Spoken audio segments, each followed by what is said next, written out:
आज की कहानी घड़ी की जादुई यात्रा। अध्याय 1 जंगल की खोज।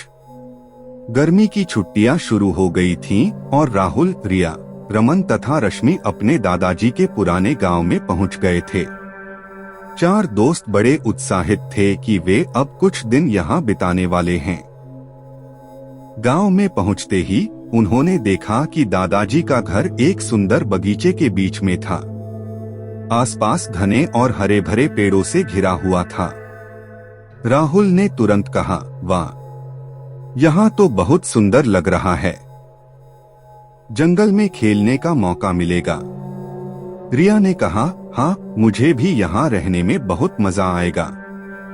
दादाजी के घर के आसपास का जंगल तो बहुत ही खूबसूरत लग रहा है।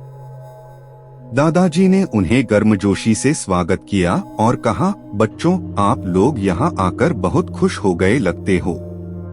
चलो, मैं तुम्हें जंगल में घुमाकर लाता हूँ। चारों बच्चे उत्साहित होकर दादाजी के साथ चल पड़े। जंगल में घुसते ही उन्हें हरे भरे पेड़, लता पत्ती और कई तरह के पक्षी दिखने लगे। कभी कभी कोई जानवर भी नजर आ जाता था। रमन ने कहा, वाह, यहाँ तो बहुत मजा आ रहा है। मैं खेलने के लिए कुछ और जगह ढूंढता हूँ। रश्मि ने कहा, हाँ, यह जंगल बहुत ही खूबसूरत लग रहा है। मुझे लगता है कि हम यहाँ बहुत अच्छा समय बिता सकते हैं। जंगल में आगे बढ़ते हुए उन्हें एक गुफा दिखाई दी। दादाजी ने कहा, बच्चों, यह गुफा यहाँ के जंगल का एक रहस्यमय हिस्सा है। कहा जाता है कि इसके अंदर कई रहस्य छुपे हुए हैं। राहुल उत्साहित होकर बोला, वाह, तो चलो इसकी जांच करते हैं। सभी बच्चे गुफा की ओर बढ़ने लगे। गुफा के अंदर प्रवेश करते ही उन्हें एक अंधकारमय माहौल नजर आया। पत्थरों और लता पत्ती से भरी गुफा में कुछ भी स्पष्ट नहीं दिख रहा था। रिया ने कहा, यह तो बहुत रहस्यमय लग रहा है। आगे बढ़ते हुए सावधानी बरतनी होगी।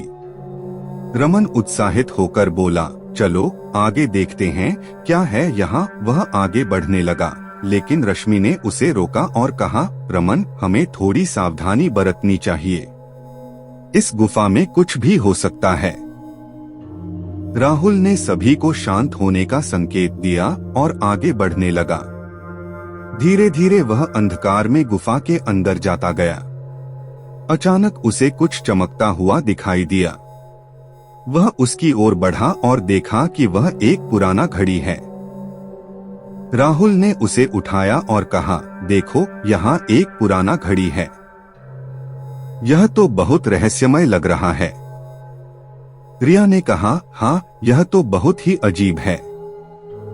आइए इसे देखते हैं। सभी बच्चे घड़ी की ओर बढ़े और उसे ध्यान से देखने लगे।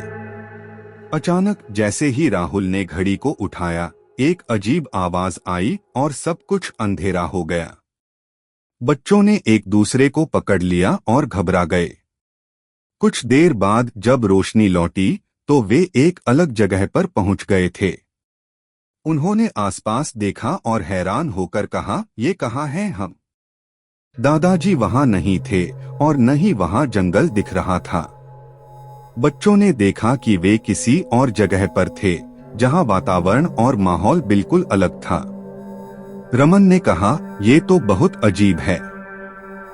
हमें कहीं और ले आया है यह घड़ी। रश्मि ने कहा, लगता है हम किसी और जगह पर पहुंच गए हैं।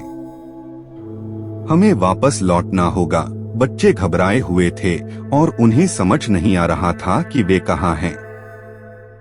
राहुल ने कहा, चलो आसपास देखते हैं कि यह कहाँ का माहौल है। शायद हमें यहाँ से कोई सुराग मिल जाए। सभी बच्चे मिलकर आसपास देखने लगे और उनके चेहरों पर उत्सुकता और कुछ डर भी दिख रहा था। जादुई घड़ी की यात्रा का अगला भाग जल्द ही आ रहा है। Please subscribe the channel and like the videos. Thank you.